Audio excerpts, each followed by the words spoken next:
अस्सलाम वालेकुम नाज़रीन, मैं हूं आसिफ सर। नस्ल नौ इंसानी को जो सबसे बड़े खतरात लाक हुए हैं उनमें से एक बहुत बड़ा खतरा है एआई। आर्टिफिशियल इंटेलिजेंस एक ऐसा खतरा है कि जिसके बारे में इसके बानी, इनका नाम है जेफरी हंटन, उन्होंने ये कह दिया कि माहौलियाती आलूदगी जो है इससे भी बड़ा खतरा दुनिया को जो लाहक है इस वक्त वो है आर्टिफिशियल इंटेलिजेंस।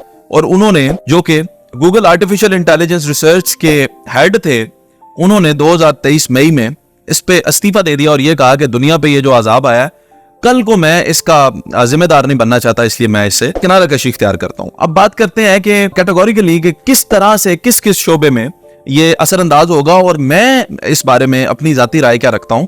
हमारे एक बड़े नामवर एंकर हैं इकरारुल हसन, उन्होंने भी इस पे बात की और उनसे मैं जो इख्तिलाफ रखता हूं वो भी मैं इस वीडियो में आपके साथ बयान करता हूं। सबसे ज्यादा आर्टिफिशियल इंटेलिजेंस जो नस्ल नौ इंसानी को मुतासिर करेगा वो रोजगार के हवाले से मुतासिर करेगा, क्योंकि जब भी कोई नई टेक्नोलॉजी आती है तो जाहिर है कि वो फिर पुरानी चीजों को टेक ओवर करती है। आपको पता है कि जिस तरह ये एंड्रॉयड फोन्स आए, मोबाइल आए, वीडियो एप्लीकेशंस आई और वीडियोग्राफी आई और इस तरह के जब सोशल मीडिया आया तो आप देख रहे हैं कि कुछ चीजें जो हैं वो मुतासिर हुई। हमारे जो टेलीविजन सेक्टर है वो मुतासिर हुआ, हमारी रेडियो की जो डोमेन है वो इससे मुतासिर हुई। और इसी तरह से जब आप देख रहे हैं कि ये व्हाट्सएप और ये जदीद एप्लीकेशंस आ गई तो खतो किताबत का दौर जो है थोड़ा सा इससे मुतासिर होता हुआ नजर आया हमें। अब थोड़ा सा कैटेगोरिकली मैं आपको एक्सप्लेन करूं। मियां बीवी के रिश्ते के बारे में आप बात कर लें, कितना मुकद्दस रिश्ता है और इंसान की नस्ल इससे आगे बढ़ती है, लेकिन आपको पता है कि जदीद ममालिक के अंदर अब आर्टिफिशियल बीवियां आ चुकी हैं जिनकी कीमत तकरीबन 1000 यूरो तक जो है, फ्रांस में तो ये अवेलेबल है, 1000 यूरो तक इनकी कीमत जाती है। अच्छा, मैं बताता चलूं आपको कि इससे कुछ लोगों को फायदा है, कुछ लोगों को नुकसान भी है।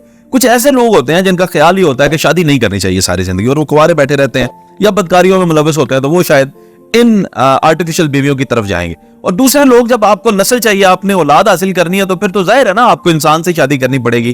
तो ये इफेक्ट करेगा भी माशरे को और नहीं भी करेगा। सो समहाउ ये चीज जो है वो बहुत ज्यादा मुतासिर नहीं होगी। लेकिन आप ये देखें कि जो लोग ये हासिल कर लेंगे, जाहिर है वो ना तो मुसलमान होंगे और ना ही वो हमारे शरीयत के मुताबिक इस चीज की इजाजत भी है, लेकिन उनको 2-4 फायदे तो बड़े यकीनी तौर पे होने वाले हैं। वो ये है कि जब भी बीवी उनकी शोर मचाएगी, जाहिर है बटन दबाएंगे, बीवी खामोश हो जाएगी।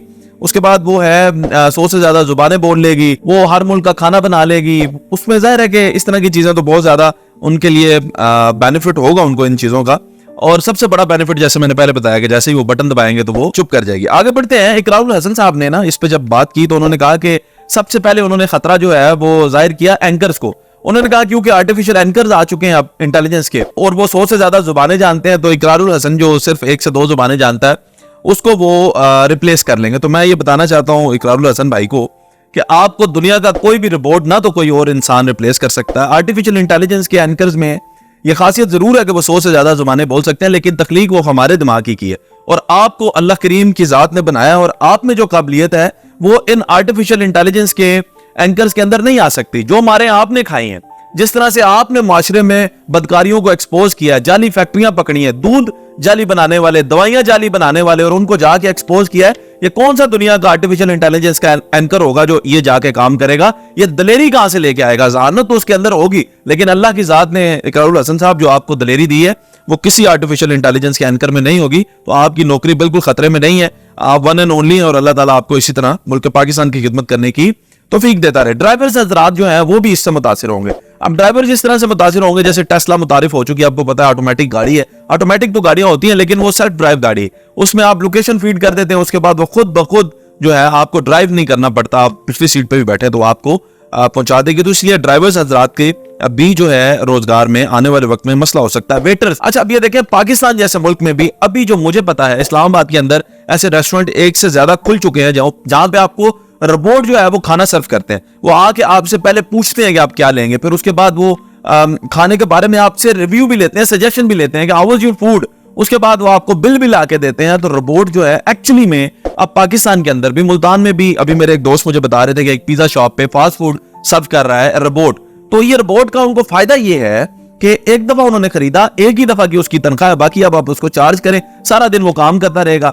एक तो ये है कि वो मालिक से ये नहीं कहेगा कि मेरी तनख्वाह बढ़ा दे, एक तो ये है कि वो छुट्टी भी नहीं करेगा, उसको बुखार भी नहीं होगा, उसकी बीवी नहीं होगी तो उसके लिए और मसाइल भी नहीं होंगे। तो हाँ, ये बिजनेस कम्युनिटी के लिए तो अच्छा हो सकता है, लेकिन हमारे वेटर भाइयों के लिए ये थोड़ा सा प्रॉब्लमेटिक हो सकता है, क्योंकि नई चीज है। फिर मैं बता रहा हूं क्योंकि नई चीज है, इसलिए लोग भी ज्यादातर उसी रुझान की तरफ जाएंगे और उसी रेस्टोरेंट्स में जाएंगे जहां पे आर्टिफिशियल इंटेलिजेंस वाले ये रोबोट जो है वो वेटर होंगे। लेकिन मैं आपको ये भी बता देना चाहता हूं, जल्दी हमारे लोग जो है उकता भी जाते हैं और फिर वो वापस अपने ट्रेडिशन की तरफ जाएंगे। जिस तरह आजकल आप देख रहे हैं कि यूनाइटेड स्टेट्स के अंदर 20 से 25 डॉलर का आपको ऑर्गेनिक टूथब्रश मिल रहा है, और वो क्या है कि मसवाक है, और हमारे लोगों ने वो इस्तेमाल कर करके अब जब छोड़ दिया है, अब हमारे लोगों ने दूसरे टूथब्रश को जो है वो अपनाया, तो तब जाके वो गोरे ने दोबारा से उसको लॉन्च कर दिया।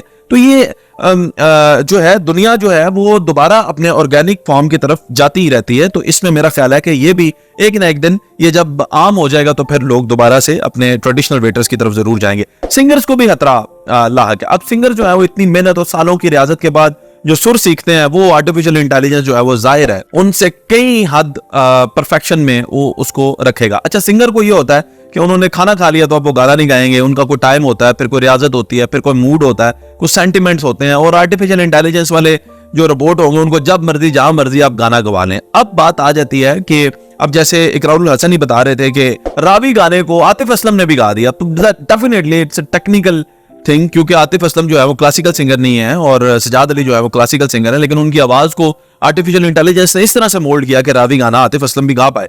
अब ये जो है ये शुरू में तो लोगों को बहुत अच्छा लगेगा। अब देखें जैसे मैशअप्स आते थे, कई गानों को मिक्स कर दिया जाता था और एक ट्रेंड आया, वो बड़ा ज्यादा चले, लेकिन इन द एंड जाके हुआ ये कि अब उनको कोई भी नहीं सुनता। तो इसमें मेरी राय ये है कि आप मुझे बताएं दुनिया का कौन सा ऐसा आर्टिफिशियल इंटेलिजेंस होगा जो नुसरत फतेह अली खान को रिप्लेस कर लेगा। सो अल्लाह की बनाई हुई चीज को मैं फिर से यही कहना चाहता हूं, मैं इसी पॉइंट पे हूं और आपके साथ इसी पॉइंट पे मैं डिबेट करता रहूंगा। अल्लाह ताला जिस चीज को बनाता है उसका कोई नेमुल बदल हो नहीं सकता। तो नुसरत को लोग, मेरा ख्याल है आर्टिफिशियल इंटेलिजेंस के बाद भी नुसरत को ही सुनते रहेंगे। हाँ, कमजोर सिंगर जो है वो जरा अपनी आवाजों को ठीक कर लें, क्योंकि हो सकता है उनको ये रिप्लेस कर लें। कानून जो है ना जी, इसके अंदर भी आर्टिफिशियल इंटेलिजेंस जो है वो फायदा देगा, और मेरा ख्याल है कि ये वो ऐसा शोबा है जिसको अगर आर्टिफिशियल इंटेलिजेंस रिप्लेस कर ही ले तो ज्यादा बेहतर है। अब क्योंकि हुआ ये है कि पीटर लोडोका नामी एक एडवोकेट था, उसने एक केस लगा हुआ था अदालत के अंदर और उसने ऐसे स्टेटमेंट्स दिए, ऐसी बहस की, ऐसे पॉइंट्स रेज किए जिस पे जज भी हैरान हो गया और चुप रह गया। और उसने कहा कि ये तो कानून की किताब में है ही नहीं। उसने कहा जी ये तो मैंने आर्टिफिशियल इंटेलिजेंस से लिया। उन्होंने कहा ठहर जो, फिर तुम्हारी तो थोड़ी सी ट्यूनिंग करते हैं। फिर उन्होंने पीटर लोडोका साहब को फाइन किया इस बात का कि आपने क्यों आर्टिफिशियल इंटेलिजेंस का इस्तेमाल किया जबकि ये हमारी बुक में नहीं है। इटली जो है उसने ऑफिशियली बैन कर दिया आर्टिफिशियल इंटेलिजेंस। इटली में जो है मुकम्मल तौर पे बैन है। चाइना और यूरोपियन यूनियन के कुछ और ममालिक ने इसके ऊपर कानून साजी करके इसको लिमिटाइज कर दिया, सिर्फ आप इतना ही इस्तेमाल कर सकते हैं। तो मेरा पॉइंट ये है कि हाँ, आर्टिफिशियल इंटेलिजेंस जो है रोजगार के ऊपर लोगों के ये असरअंदाज हो सकता है, लेकिन जिस तरह से दुनिया ने अभी से इसके ऊपर काम करना शुरू कर दिया, मेरा ख्याल है कि इंसान का ना तो कोई नेमुल बदल है ना कोई नेमुल बदल हो सकता है। और मेरा ख्याल है कि आर्टिफिशियल इंटेलिजेंस को खत्म करने की जरूरत नहीं है, आपको अपने आप को बेहतर करने की जरूरत है। जब आप बेहतर होंगे कोई दुनिया की चीज आपको रिप्लेस नहीं कर सकती।